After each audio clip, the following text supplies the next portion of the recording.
A five-judge bench of the Supreme Court of India on 2nd March 2023 unanimously ruled that a high-power committee consisting of the Prime Minister of India, Leader of Opposition in Lok Sabha and the Chief Justice of India must select the Chief Election Commissioner and Election Commissioners of India.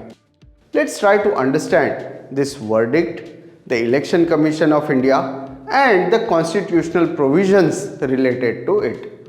Welcome to Pathanti Gyan Ka Microdose. First of all, let's understand the background of this case. In 2015, a public interest litigation was filed by Anup Barnwal challenging the constitutional validity of the practice of the center appointing members of the Election Commission. The 2nd March 2023 judgment was for the same case.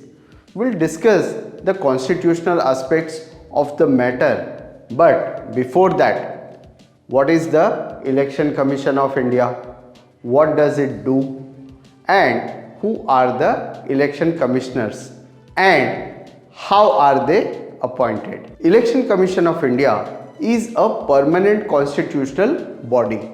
It was established in accordance with the Constitution on 25th January 1950. The Commission celebrated its Golden Jubilee in 2001. Well, what does it do? The Election Commission of India administers, which means it conducts elections to the Lok Sabha, Rajya Sabha, state legislative assemblies in India and the offices of the President and Vice President in the country. Okay, now about the appointment and tenure of the election commissioners. As per the current process, the Law and Justice Minister suggests a pool of suitable candidates to the Prime Minister for consideration. The President makes the appointment of one Chief Election Commissioner and two election commissioners on the advice of the Prime Minister.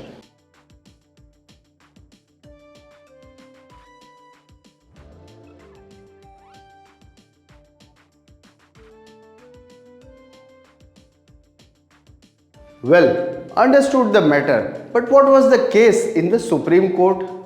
The litigants' concern in this whole process was about the unilateral way in which the government gets the election commissioners appointed by the President of India, which according to him is unilateral and not a democratic process. So now what?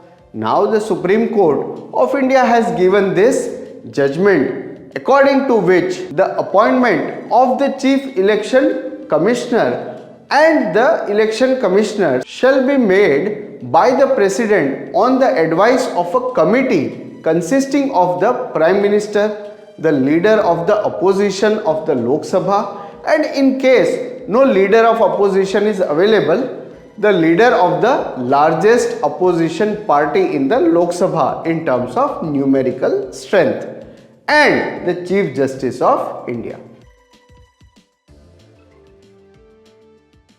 Do you know that Sukumar Sen was the first Chief Election Commissioner of India?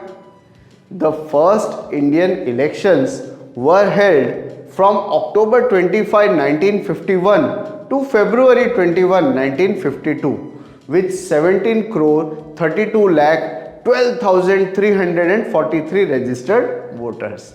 The minimum age criterion to be eligible to vote was 21 years, which was changed to 18 years on the 9th December 1988 through the Constitution 61st Amendment Act 1988. Microdose. India gave its people, that means men and women, equal voting rights immediately after independence during its first general elections, while it took the US 144 years and the UK 100 years to give equal voting rights to its women. Microdose. That's all about the appointment of the Chief Election Commissioner and the Election Commissioners of India. We hope you liked the video. Thanks for watching.